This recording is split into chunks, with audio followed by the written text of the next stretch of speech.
ലൈവിൽ ഇപ്പോൾ morning activity നടന്നുകൊണ്ടിരിക്കുകയാണ്.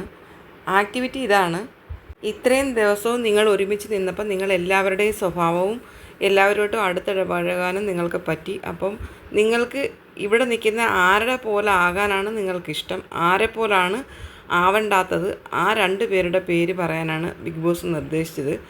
അനീഷ് വന്നിട്ട് ആര്യനെ പോലെ ആകണമെന്നാണ് പറഞ്ഞത്. ആര്യനൊരു സ്പോർട്സ്മാൻ സ്പിരിറ്റ് ഉള്ളത് കൊണ്ടും അനിയനെ പോലുള്ളൊരു സ്പോർട്സ്മാൻ ആയതുകൊണ്ടും തനിക്കങ്ങനെ ആവാൻ പറ്റാത്തതിലുള്ള വിഷമവും പറഞ്ഞിട്ട് ആര്യനെ പോലെ ആവണമെന്ന് അനീഷ് പറയുന്നുണ്ട്. ആരെ പോലെ ആവണ്ട എന്നുള്ള ചോദ്യത്തിന് അനിമോളെ പോലെ ആവണ്ട എന്നാണ് അനീഷ് പറയുന്നത്. കാരണം അനിമോള് കിച്ചണിൽ വന്നിട്ട് ഭയങ്കര അധികാര സ്വരത്തിൽ സംസാരിക്കുന്നു, എല്ലാവർക്കും വിളമ്പി കൊടുക്കുന്നു, എല്ലാ കാര്യങ്ങളും ചെയ്യുന്നു. എന്നിരുന്നാലും ചില സമയത്തുള്ള ആറ്റിറ്റ്യൂഡും കാര്യങ്ങളും ഇഷ്ടപ്പെടുന്നില്ല.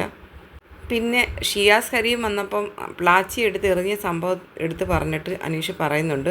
ആ സമയത്ത് അനിമോള് കരയുന്നു, പിടിക്കുന്നു, ഭയങ്കര ഒരു ബഹളം, നാടകം ചെയ്യുന്ന പോലെ എനിക്ക് തോന്നിയിട്ടുണ്ട് പലപ്പോഴും. പിന്നെ അത് കഴിഞ്ഞിട്ട് പിന്നെ ചിരിക്കുന്നു. പ്ലാച്ചിയുടെ കാര്യത്തിൽ ഒരുപാട് വൈരുദ്ധ്യങ്ങളുണ്ടെന്നും അനീഷ് പറയുന്നുണ്ട്. അനിമോൾ നല്ലൊരു നടിയൊക്കെയാണ്, കാര്യമെല്ലാം ശരിയാണ്. പക്ഷേ ചില സമയത്തുള്ള അനിമോളുടെ സ്വഭാവം, നമുക്കിപ്പോൾ എന്തെങ്കിലും ഒരു കാര്യം അറിയാമെന്നുണ്ടെങ്കിൽ മറ്റുള്ളവർ കൂടെ പഠിപ്പിച്ചു കൊടുക്കേണ്ടുന്നതാണ്. കിച്ചണിലൊക്കെ വന്നു കഴിഞ്ഞാൽ ചില സമയത്ത് അതിഞ്ഞെടുക്ക്, അങ്ങോട്ട് പോവും, ഇങ്ങോട്ട് പോവും, അവിടെ വാ. അപ്പോൾ അങ്ങനെയൊക്കെയുള്ള ആ ഒരു ആറ്റിറ്റ്യൂഡ് എനിക്ക് ഇഷ്ടപ്പെടുന്നില്ല. അതുകൊണ്ട് എനിക്ക് ഇഷ്ടമല്ലാതെ ആവണ്ട എന്ന് ഞാൻ തീരുമാനിക്കുന്നത് അനിമോളെ പോലാണെന്ന് അനീഷ് പറയുന്നുണ്ട്.